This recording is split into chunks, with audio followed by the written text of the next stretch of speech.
হয়েছে অল্প অল্প করে সব সবজি চাষ করার জন্য এইভাবে প্লট করা হয়েছে। দেখছেন, এই যে প্লট করা হয়েছে, এখানে লাউ চাষ করা হয়েছে, লাউয়ের জাংলা ওইদিকে নিয়ে যাবো, দেখাবো সবকিছু।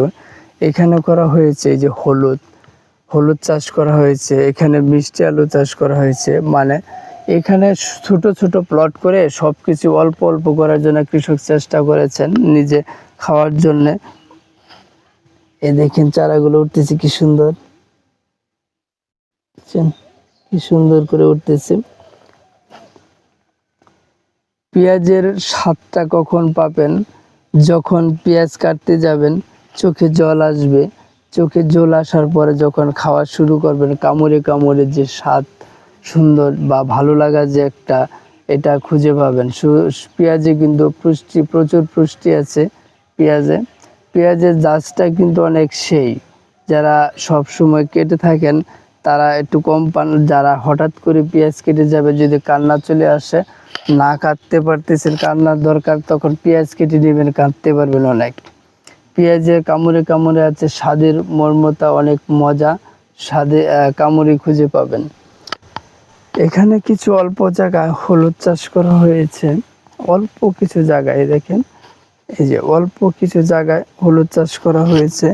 শেষ পর্যায়ে যেহেতু এখন এই যে মারা যাবে, গাছগুলা মারা যাচ্ছে, এখন শেষ পর্যায়ে যখন হলুদ হওয়া শুরু হয়ে গেছে, আর 1-1.5 মাস পরে এগুলো তোলা হবে, 1-2 মাস সম্ভবত।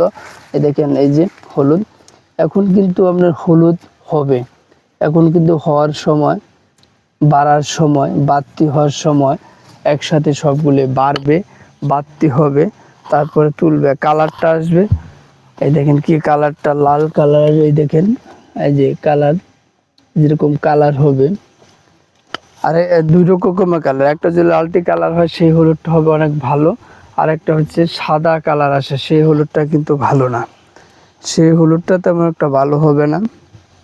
এইখানে কিছু আদা চাষ করা হয়েছিল, এই যে অল্প কিছু জায়গায় দিয়ে আদা চাষ করা হয়েছিল, তা আদা বৃষ্টির কারণে সবগুলি নষ্ট হয়ে গিয়েছে, অবশিষ্ট এইটুকুই আছে।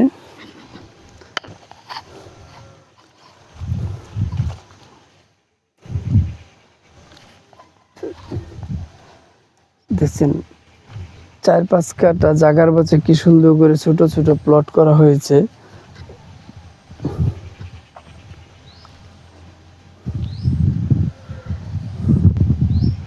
এই যে এখানে আবার আরেকটু মরিচ গাছ আছে, এইখানে এই যে দেখেন ডাটা দেওয়া হয়েছে, লাল শাক আছে, আবার মূলা আছে, মূলা শাক, এই যে মূলা, এই যে এখানে মূলা আছে।